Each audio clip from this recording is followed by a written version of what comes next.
ಪಿತನ ಸುತನ ಮತ್ತು ಪವಿತ್ರಾತ್ಮನ ನಾಮದಲ್ಲಿ ಆಮೇನ್. ಆತ್ಮೀಯ ಸಹೋದರ ಸಹೋದರಿಯರೇ, ಒಂದು ವರ್ಷದಲ್ಲಿ ಬೈಬಲ್ ಈ ಸಂಚಿಕೆಗೆ ಸ್ವಾಗತ. ಹೌದು ಪ್ರಿಯರೇ, ವಿಶೇಷವಾಗಿ ಇಂದು ನಾವು ನೋಡಲಿರುವ ಅಧ್ಯಾಯಗಳು ಸಂಖ್ಯಾಕಾಂಡ 4, ಧರ್ಮೋಪದೇಶ ಕಾಂಡ 4 ಹಾಗೂ ಕೀರ್ತನೆಗಳು 88. Yes, my dear brothers and sisters in Christ Jesus, today we'll be reflecting on Bible in a year, reflecting on the chapters, book of Numbers chapter 4, book of Deuteronomy chapter 4, and book of Psalms chapter 88. Coming back to the book of Numbers chapter 4. Yes, here we see larger narrative of Israel's wilderness journey. Yes, when we look into this, we see the different duties of Levites and also the duties, specifically the duties of the Kohathites. And it was a special tribe. Yes, and here there are three themes. Firstly, holiness and reverence. Holiness and reverence was given to the sacred objects. Ark of the Covenant, Tabernacle. Yes, and especially Kothites were organized and arranged and allowed to carry the sacred objects, but not to touch or not to look at it. Yes, and secondly, order and responsibility. Yes, each tribe or the leader had distinct role to play. And finally, God's presence was among the people. Yes, the presence of the Lord was among all the people leading them. ಹೌದು ಪ್ರಿಯರೇ, ಈ ಒಂದು ಸಂಖ್ಯಾಕಾಂಡ ಅಧ್ಯಾಯ 4 ನೋಡುವಾಗ ಇದರಲ್ಲಿ ನೋಡುತ್ತೇವೆ, ಕೋಹತಿಯರು ವಿಶೇಷವಾಗಿ ಒಂದು ಆಯ್ಕೆಗೊಂಡಂಥ ಜನಾಂಗವಾಗಿದ್ದರು ಲೇವಿಯರೊಂದಿಗೆ. ಏಕೆಂದರೆ ಲೇವಿಯರು ಈ ಯಾಜಕ ವರ್ಗದವರಾಗಿದ್ದರು.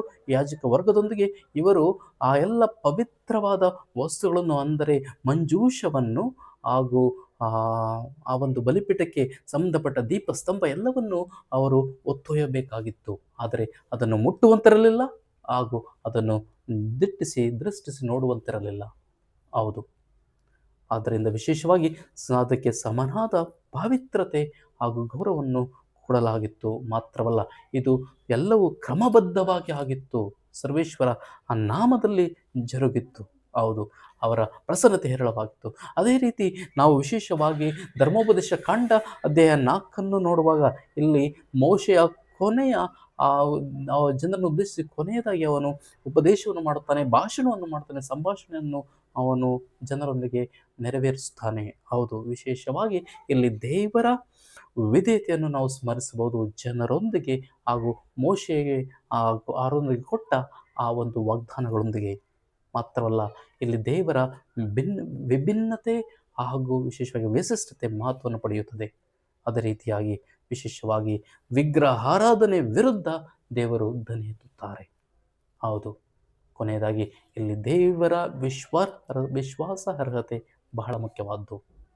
when we come into the context of chapter 4 Deuteronomy, we see the Moses' farewell speech and also warning against the idolatry.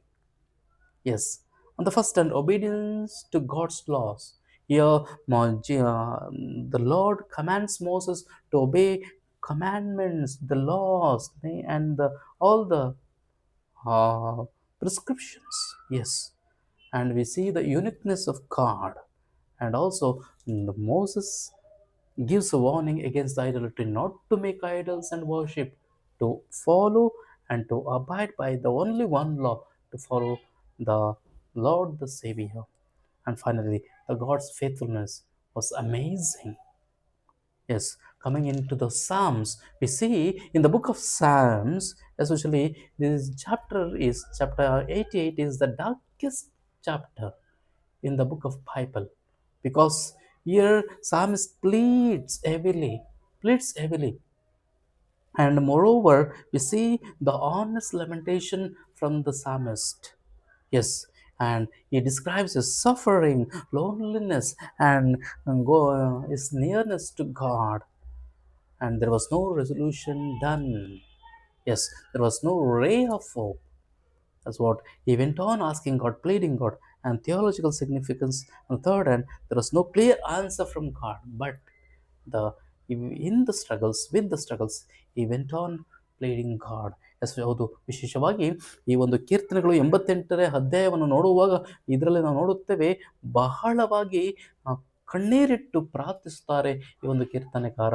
ನನಗೆ ದಯೆ ತೋರಿ, ನನ್ನನ್ನು ಕೈ ಬಿಟ್ಟಿದ್ದೀರಿ, ನಾನು ಕಷ್ಟದಲ್ಲಿ, ನಾನು ಸಾವಿನಲ್ಲಿದ್ದೇನೆ, ಸಮಾಧಿಯಲ್ಲಿ ಇದ್ದಂಥ ಸ್ಥಿತಿ ನನಗೆ ಭಾಸವಾಗ್ತದೆ ಎಂಬುದಾಗಿ ಕಣ್ಣೀರಿಟ್ಟು ಮೊರೆಯಿಡುತ್ತಿದ್ದಾನೆ. ಹೌದು, ಆದರೂ ಸಹ ಅವನಿಗೆ ಎಲ್ಲೋ ಭರವಸೆಯ ಆ ಒಂದು ಆಶ್ವಾಸನೆ ಸಿಗುತ್ತಿಲ್ಲ. ಆ ಭರವಸೆಯ ಆ ಕಿರಣ ಬರಸ ದಿನಗಳು ಅವನಲ್ಲಿ ಕಾಣುತ್ತಿಲ್ಲ ಎಂಬುದಾಗಿ ಅವನು ಮೊರೆ ಇಟ್ಟಿದ್ದಾನೆ. ಆದ್ದರಿಂದ ಇಂದು ವಿಶೇಷವಾಗಿ ಈ ಒಂದು ಸಂಚಿಕೆ ನಮಗೆ ದೇವರು ನಮ್ಮನ್ನು ಕೈ ಬಿಡುವುದಿಲ್ಲ, ಭರವಸೆ ಸಂಚಿಕೆ ಆಗಬೇಕು. ಹೇಗೆ ನಾವು ಈ ವಿಭೂತಿ ಬುಧವಾರವನ್ನು, ಅಂದರೆ ತಪಸ್ಸು ಕಾಲವನ್ನು ನಾಳೆಯಿಂದ ವಿಭೂತಿ ಬುಧವಾರದೊಂದಿಗೆ ಶುರು ಮಾಡ್ತಿದ್ದೇವೆ, ಆ ಭರವಸೆ ದೇವರು ನಮಗೆ ಕೊಡುತ್ತಾರೆ.